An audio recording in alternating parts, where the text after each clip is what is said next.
રાધે રાધે, જય દ્વારકાધીશ। તો આજે આપણે મેથી પૂરી બનાવશું।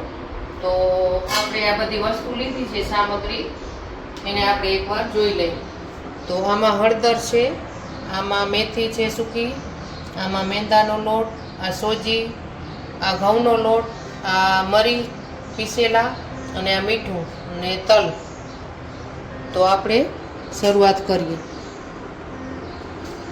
આ મીઠું રાખશું અને એક એક વાટકી બધી વસ્તુ લીધી છે। આ ઘઉંનો લોટ છે, આ સોજી છે ને આ મેંદાનો લોટ છે ને આ મરી છે પીસેલા અને આ કસૂરી મેથી ને આમાંથી આપણે હળદર રાખશું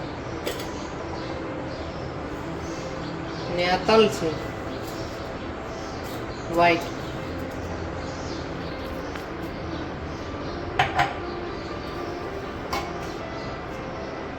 એમાં આપણે 2 પાવરા જેટલો મોણ રાખશું।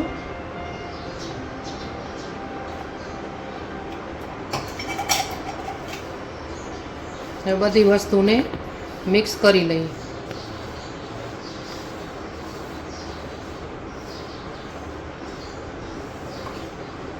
આ બધી વસ્તુ મિક્સ થઈ ગઈ છે।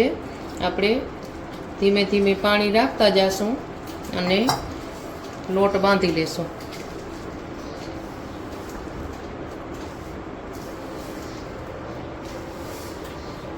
લોટ થોડો કડક બાંધવાનો છે કે પૂરી એકદમ ફરસી બને અને એ વધારે દિવસ સુધી હાલી જાય।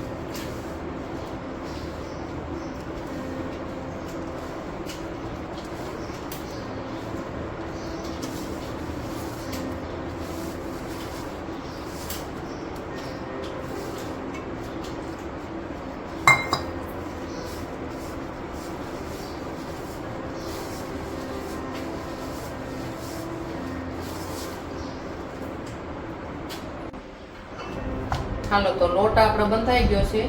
હવે થોડીક વાર એને ઢાંકીને રાખી દેશું અને પછી આપણે એને પૂરી વણીને તરવાની તૈયારી કરીએ। હવે આપણે એને વણી લઈએ।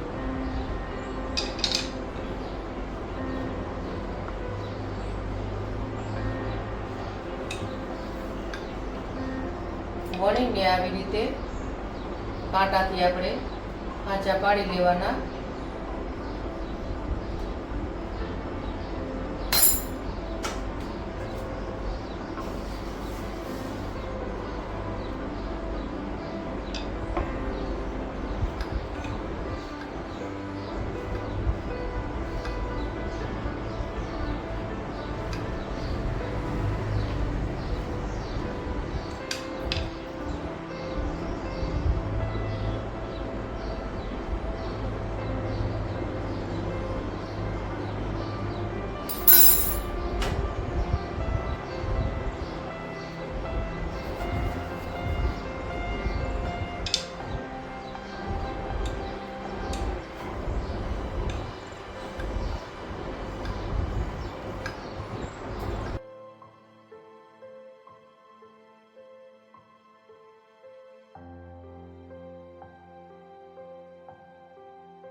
તો આપણી પૂરી હવે વણાવવા આવી છે અને પછી આપણે એને તળી લઈએ।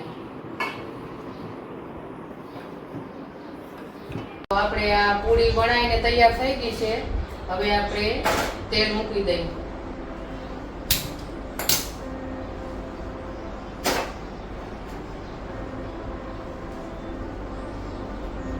હવે તેલને ગરમ થવા દેશું પછી આપણે પૂરીને તળીએ। હાલો, તો આપણે તેલ ગરમ થઈ ગયું છે। આ ટીશ્યુ પેપર આમાં પાથરી રાખશું અને હવે આપણે પૂરી તળવાની તૈયારી કરીએ।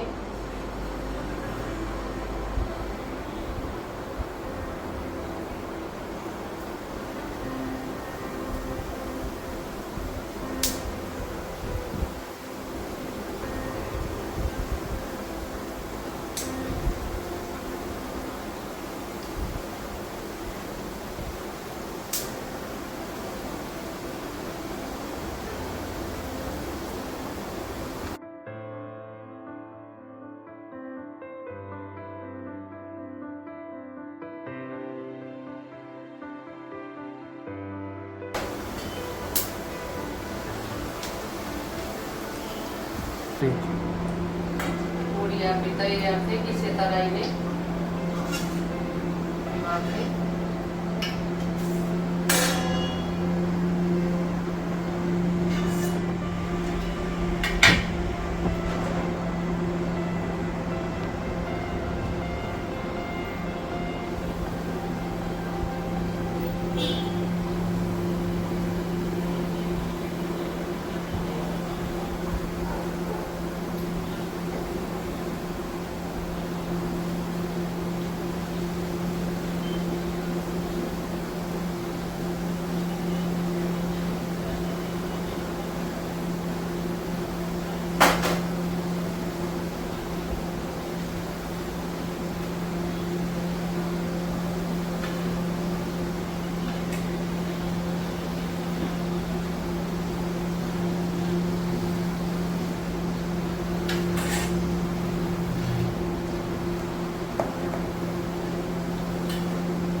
આ તો આપણી પૂરી બનીને તૈયાર થઈ ગઈ છે અને તમે આમ જોઈ શકો છો કેવી એકદમ ક્રિસ્પી બની છે. તો આ નાસ્તા ભેગી અને હોમજે પણ આપણે ક્યાંય ફરવા જાય તો લઈ જવામાં ખૂબ જ કામ આવે.